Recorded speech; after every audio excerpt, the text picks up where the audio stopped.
இந்த வீடியோக்குள்ள போறதுக்கு முன்னாடி நம்ம சேனலை சப்ஸ்கிரைப் பண்ணாதவங்க சப்ஸ்கிரைப் பண்ணிடுங்க. பக்கத்துல இருக்க பெல் பட்டனையும் கிளிக் பண்ணிக்கோங்க. வாங்க வீடியோக்குள்ள போகலாம். சன் டிவில 2022ஆம் ஆண்டுல இருந்து வெளிவரக்கூடிய சீரியல் இலக்கியா அப்படின்றது உங்க எல்லாருக்குமே ரொம்ப நல்லாவே தெரியும். இந்த தொடரானது திங்கள் முதல் சனிக்கிழமை வரைக்கும் ஒளிபரப்பு செய்யப்பட்டு வருது. இந்த சீரியல்ல வில்லி கேரக்டர்ல அற்புதமா நடிச்சுட்டு வரக்கூடிய அஞ்சலியோட இயற்பெயர் சுஷ்மா சுனில் நாயர் அப்படின்றது. இவங்க பெங்களூருவை சார்ந்த ஒரு ஃபேஷன் டிசைனர் அப்படின்றது பலருக்கும் தெரியாது. இவங்க முதல்ல சன் டிவில ஒளிபரப்பாகி வந்த சுமங்கலி அப்படின்ற சீரியல்ல நடிச்சிருக்காங்க.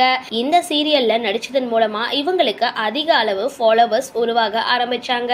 இதை அடுத்து இவங்க வில்லி கேரக்டர்ல நடிச்சு எல்லாரையும் கவர்ந்திருந்தாங்க. மேலும் இந்த கேரக்டர்ல இவங்க 3 குழந்தைகளுக்கு அம்மாவா நடிச்சிருக்காங்க. ஒரு மிக சிறந்த டிசைனர் மட்டும் இல்லாம மத்தவங்களுக்கு மேக்கப் போடக்கூடிய வகையில ஒரு ஒப்பனை கலைஞராகவும் விளங்குறாங்க. அது மட்டும் இல்லாம கன்னட சீரியல்களையும் வில்லியா நடிக்கக்கூடிய இவங்க இலங்கை சென்று படிக்கணும் அப்படின்ற விருப்பம் கொண்டிருந்தாங்க. ஏனும் குடும்ப சூழ்நிலை காரணமா லோக்கல்ல படிச்சு படிப்பை முடிச்சிட்டாங்க.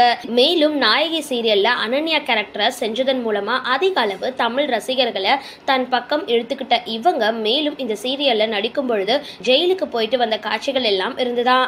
அது இவங்களுக்கு சுத்தமா பிடிக்கல அப்படின்னு சொல்லியிருக்காங்க. இலக்கியா சீரியல்ல வெற்றி நடை போட்டுட்டு வர இவங்க இயல்பான வாழ்க்கை ரொம்பவே சாதாரண பெண் போலதான் இருப்பாங்க அப்படின்ற தகவல்களையும் பகிர்ந்திருக்காங்க.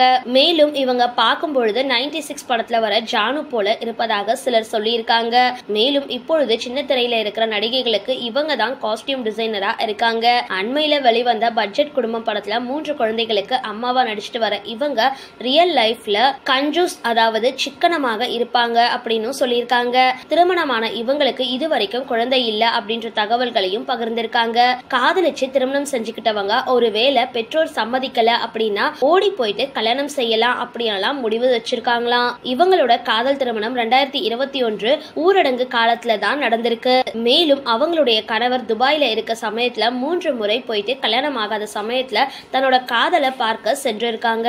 இதனை அடுத்து இந்த விஷயமானது தற்பொழுது வைரலா பரவிட்டு வரதோட கடல் கடந்து சென்று தன்னோட காதலனை பார்க்க போன விஷயம் 3 ஆண்டுகள் ஆகியும் குழந்தை இல்லாத விஷயமும் ரசிகர்கள் மத்தியில பேசும் பொருளா மாறி இருக்கு.